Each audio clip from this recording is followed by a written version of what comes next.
Our world is built on the hopes, dreams and hard work of more than 7 billion lives.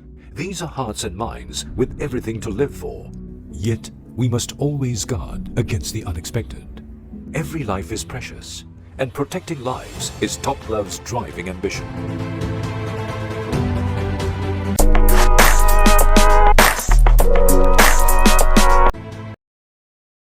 The industry sector is part of the economy of companies that help other companies make or sell their goods.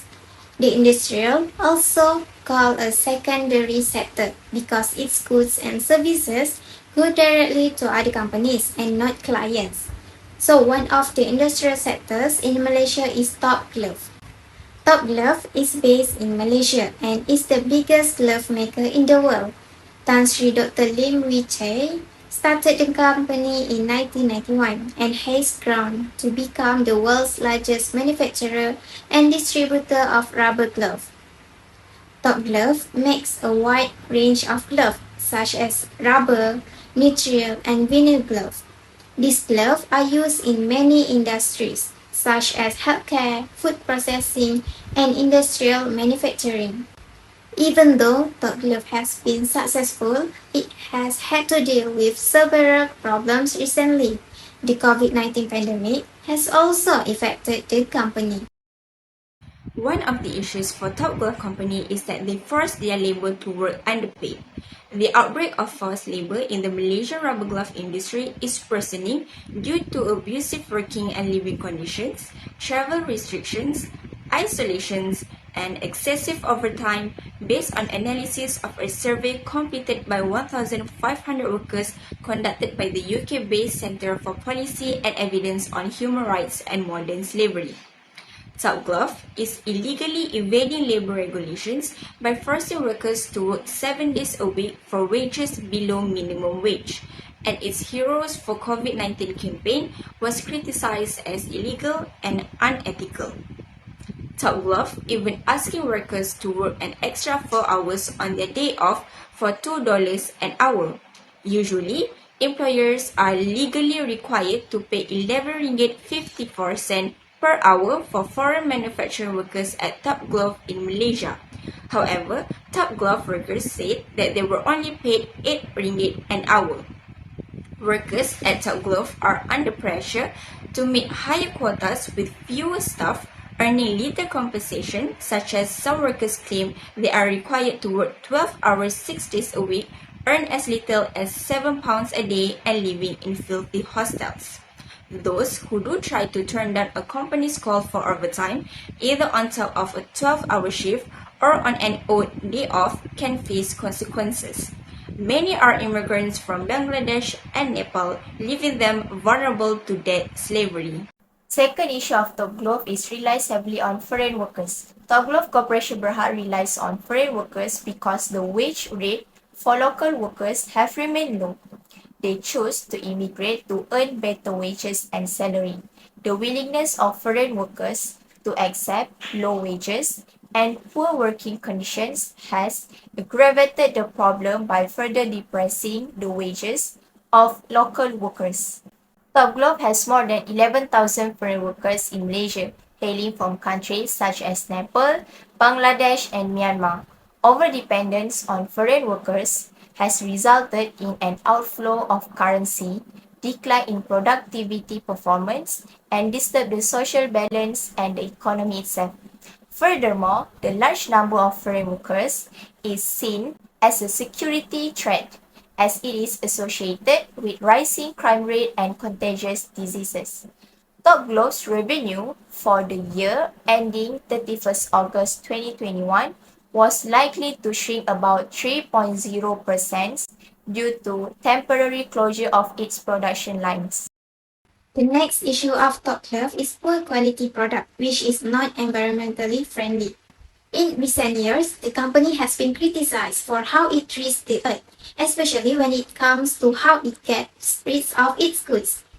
Most people don't think disposable gloves are suitable for the environment because they are usually made of artificial materials like nitrile or rubber, which don't break down. This means they can stay in the background for a long time, which could hurt animals and ecosystem. But rubber is known to be an allergen that can cause everything from itchy skin and severe skin problems. As we can see, natural gloves can take decades to break down, and during that time, they can release dangerous toxins such as acrylonitrile and butadiene into the environment. Last issue is mismanagement of workers' welfare and living conditions. More than 5,400 people have been infected. Many of them are the Top Glove workers. A foreign worker who had worked at Top Glove for more than 2 years has died after contracting COVID-19.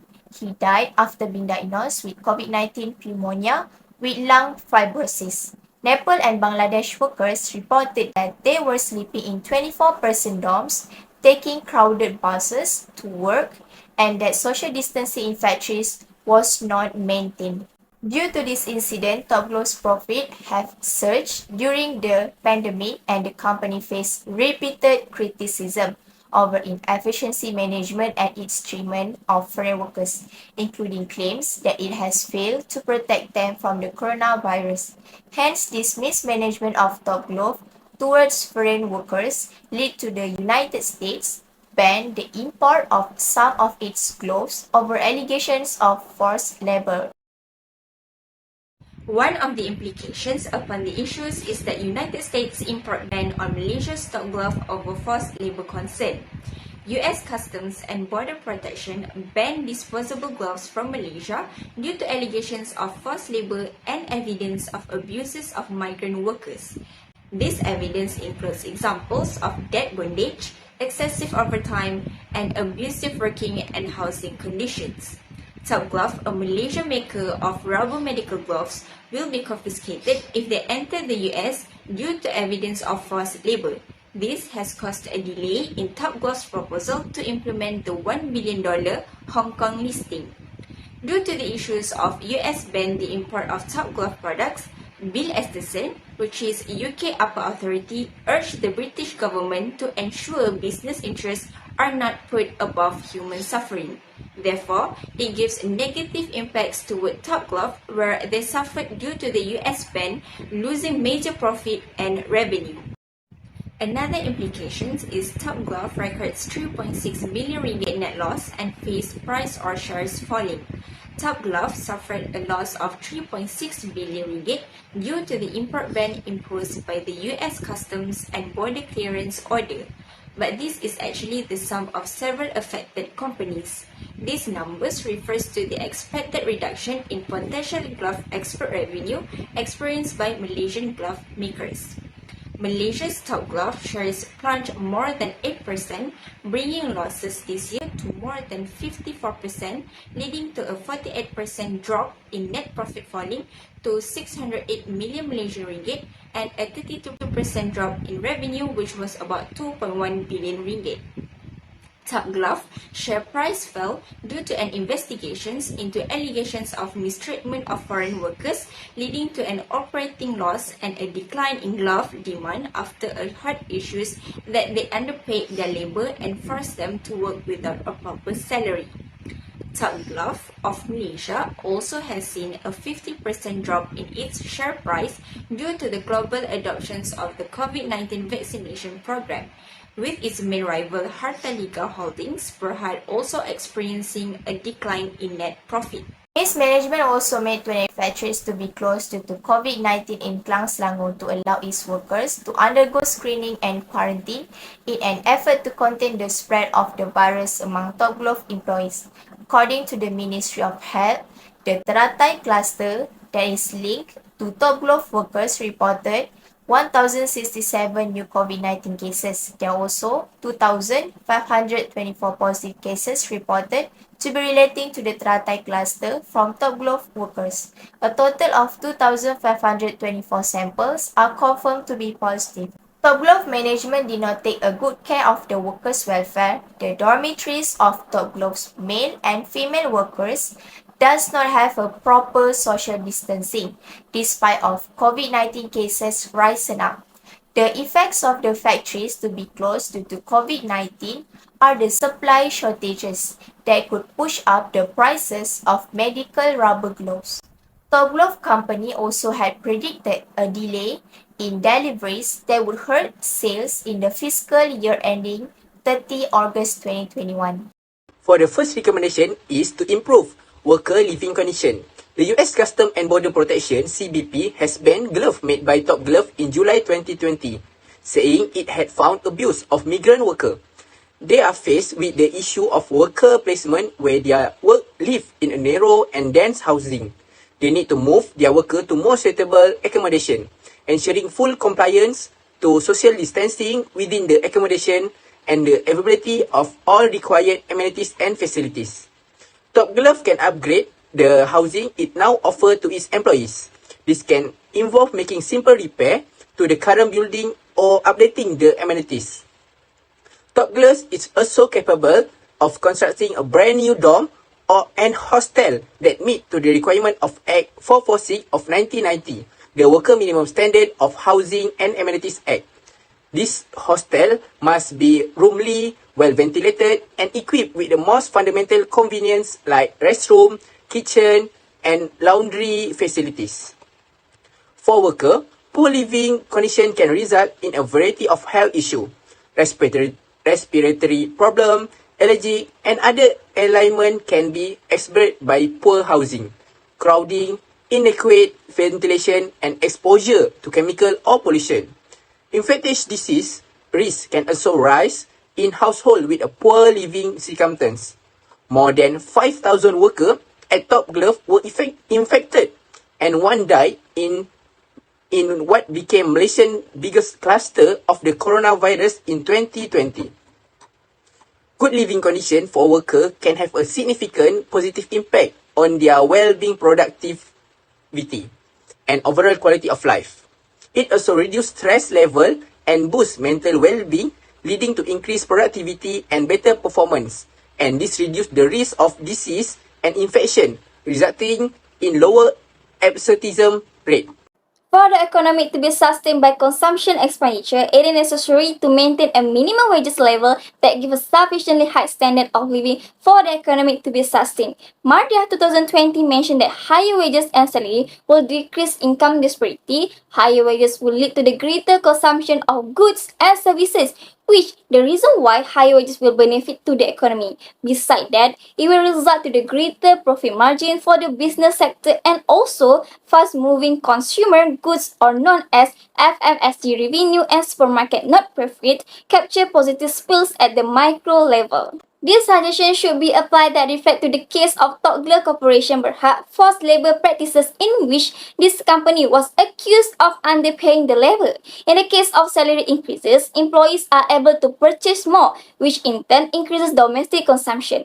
Nevertheless, Malaysian wages and productivity will be negatively affected if low-skilled labor was relied on, such as foreign workers. This will result in a reduction of wages. It can be referred to the statistic that's stated by the Home Affairs Ministry where low-skilled foreign workers will account for approximately 8% of total employment in Malaysia in 2021 or 1.2 million individuals. Also, over 90% of non-Malaysian citizens employed in unskilled or semi-skilled jobs. Therefore, Bengali 2020 state that in response to increased earning, employees will put forth greater efforts, contributing to higher productivity through fair salaries among employees.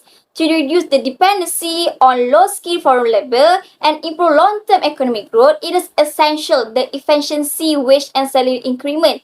It is apparent that locals will accept jobs as long as the salary and wages level allow them to cover their living expenses, including housing, education, healthcare and other factors that allow them to live well. Malaysia is a country with the development and growth of the developing economies has opened the labor force from outside the country, which this openness is the factor attracting foreign labor into our country. In the case of Top Glove Corporation Berhad, they have a high dependency to the foreign workers that result to the economy. In order to reduce Malaysian unemployment gap, this company must offer more employment opportunities to the local Malaysian workers. This is expected that the influx of foreign manpower will help satisfy the current shortage of manpower in the global market as well as maintain domestic providers' cost competitiveness. According to Tangga Value 2016, foreign worker prison has undoubtedly resulted in the shortage of employment opportunities for local as a result of the rising cost of living and the lack of employment opportunities for locals.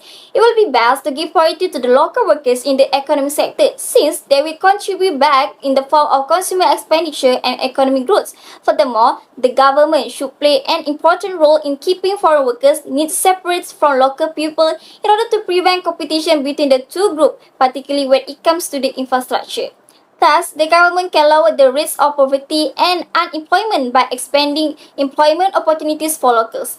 This unfortunate event can be prevented by arranging and providing the infrastructure so that it meets the government needs and requirements. According to the Home Ministry, at the end of December 2022, there are 1.45 million foreign workers holding temporary work visit passes in Malaysia, with the manufacturing sector recording the highest numbers of foreign workers at 538,148. As shown by the statistic, local people should be prioritized in order to secure their jobs and to decrease unemployment rates among the local community, which will benefit to the community as well as the economy.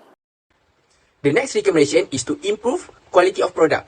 Since Top Glove is the biggest producer of rubber glove in the world, it is crucial for the business to uphold a high standard of product quality. Product quality is a characteristic of a product or service that bears on its ability to satisfy or imply customer needs. Top Glove products are also utilized many crucial industries including healthcare and food processing, and any flaws could have negative consequences. Training employees is one of action that Top Glove can take to procure excellent product. Employees can learn about quality control method through training, including completing tests, utilizing measuring device, and conducting inspection. With the right training, staff member may identify problem early and can take the necessary remedial action and stop the delivery of poor goods. Top Glove also can make a continuous improvement to actively listen to the client input and incorporate into their circle of product creation and improvement. It can satisfy customer expectation and raise customer satisfaction level by attending to customer complaint and integrating their suggestion. Customers who are happy with the product are more likely to continue, support and believe it to be the excellent quality. It is crucial to remember that the customer perspective, not the company. It is used to evaluate the product quality. The ups and downs of brand loyalty are also strongly influenced by product quality, which may be improved to boost customer confidence in a brand. Even when a competitor has a lower price to offer, loyal clients are less likely to switch. For example, Apple is known for its high-quality products, such as the iPhone and the MacBook. These products are often more expensive than their competitor, but they are also known for being more reliable and having a better user experience. To sum up, company may stand out from the competition and obtain a competitive edge by concentrating on product quality. In conclusion, Top Glove responded by conducting an internal investigation and improving its labor practices. The company has appointed an independent consultant to oversee the implementation of reforms and establish a helpline for workers to report any issues. In these challenging times, Malaysia's rubber glove business provides jobs, foreign cash, and earnings to the economy.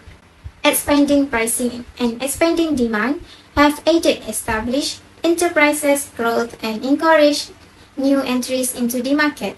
The sector's development seems guaranteed, at least in the medium term, owing to consistent demand and boosted partly by vaccination campaigns.